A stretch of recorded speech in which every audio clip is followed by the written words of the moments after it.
આ ભક્તો વચ્ચે આપ સૌ વિષ્ણુરામ મામંતરને માન આપી આશીર્વાદ લેવા જે પધાર્યા છો, આપણે સૌએ વિષ્ણુરામ ચરણોમાં પ્રાર્થના કરી, એમના સદગુરુના ચરણોમાં પ્રાર્થના કરી, પોતપોતાના ગુરુના ચરણોમાં પ્રાર્થના કરી. આ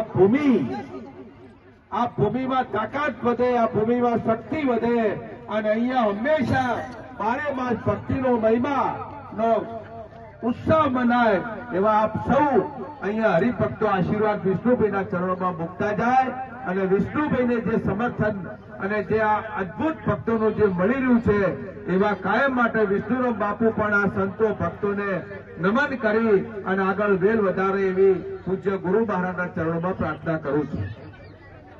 ભક્તિ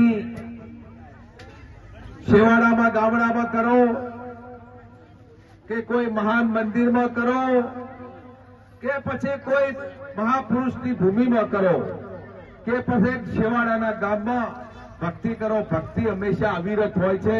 એ ગમે તે જગ્યાએ ભક્તિનું કામ કરતી હોય છે. આજે આ બધા અહીંયા મહાપુરુષો આવી આશીર્વાદ લઈ અને આજે તમારી જે પાવન ભૂમિમાં આજે જે આગળ વધવાનું જે કામ કરી રહ્યા છો એ તમને પરમ કૃપાળુ પરમાત્માને સદારામ બાપા બધાને સુખી રાખે અને આની આ જે ભક્તિની જે વેલ વધારી છે એ વેલને આગળ વધારવા માટે આપ સૌ સમર્પિત થો. આજે મને બોલાવી મને બે શબ્દ કહેવાની તક આપી એ તમામ હરિગુરુ સંતોનો ખૂબ ખૂબ આભાર માનું છું. બોલો સદારામ બાપુની. વાહ ભાઈ.